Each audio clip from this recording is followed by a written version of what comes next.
अस्सलाम वालेकुम फ्रेंड्स, कैसे हैं आप सब। आज आपके लिए ईद स्पेशल, ईद के फर्स्ट डे मीठा जो बनता है वो लेके आए हैं। शीर खोरमा ट्रेडिशनल रेसिपी है।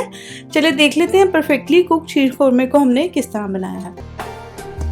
अगर आपने चैनल को सब्सक्राइब नहीं किया तो काइंडली इसको सब्सक्राइब कर लें, बेल आइकन को प्रेस कर लें ताकि तमाम रेसिपी की अपडेट जो है उसका नोटिफिकेशन आपको आता है।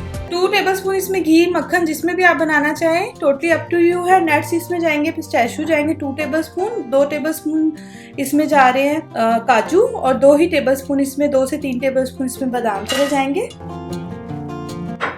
और थोड़ा सा आप भिगो लें और फिर ये ऐड करेंगे हम इसमें छुआरे।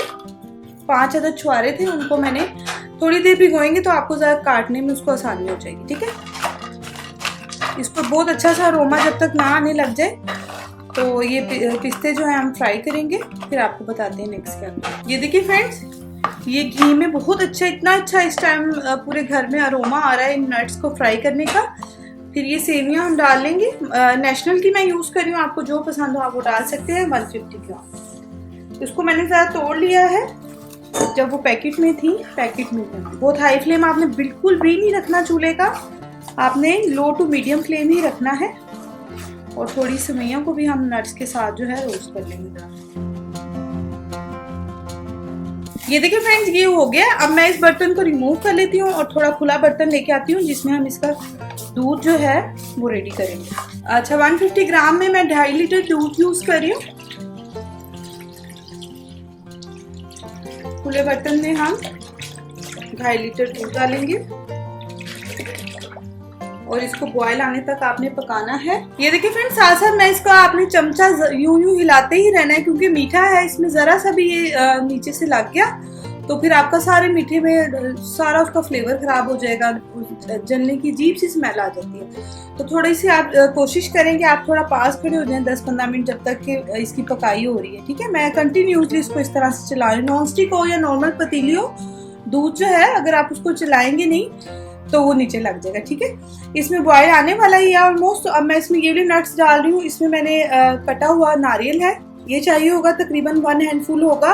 8 से 9 अदद इसमें इलायची है और 2 टेबलस्पून भरकर इसमें किशमिश है। ये इसके अंदर चला जाएगा और अब इसको हम पकाएंगे जब तक कि दूध में वो अच्छे से बॉयल ना आ जाए।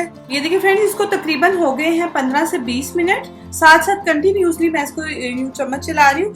अब इसके अंदर क्या करेंगे, हम 400 ग्राम कंडेंस मिल्क डालेंगे। अगर आपके पास ना हो तो आपने बिल्कुल भी परेशान नहीं होना, आपने इसमें 1.5 कप शुगर डालनी है या अपने टेस्ट के अकॉर्डिंग। अगर आपको ज्यादा मीठा पसंद है तो आप 2 कप भी डाल सकते हैं। और उसके अंदर आपने 4 to 5 टेबलस्पून आपने कोई भी मिल्क डाल देना है, मिल्क पाउडर डाल देना है।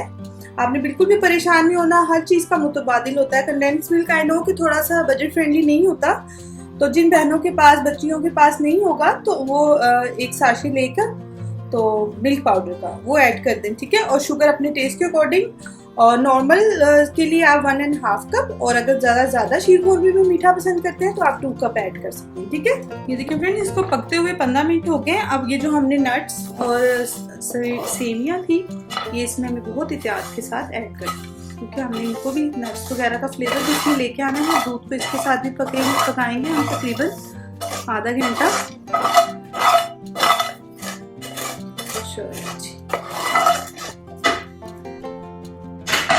चलें जी, इसको 15 मिनट्स हो गए पकते हुए। अभी ये थोड़ा पतला लग रहा होगा लेकिन ठंडा थोड़ा होगा तो ये मजीद गाढ़ा हो जाएगा। खूबसूरत सा इसका कलर भी आ गया है और मैंने इसका मीठा टेस्ट कर लिया, बिल्कुल ठीक है। अल्हम्दुलिल्लाह शीर खोरमा हो गया है रेडी। कुछ लोगों को ठंडा पसंद है, कुछ लोगों को गर्म पसंद है, जिस तरह आपके घर में पसंद किया जाए। आप ईद की खुशियाँ इसके साथ लाजमी बताएं और फीडबैक मत देना भूलिएगा। आप सबको हम सबकी तरफ से बहुत बहुत ईद मुबारक। अपना बहुत सा ख्याल रखें। अल्लाह हाफिज।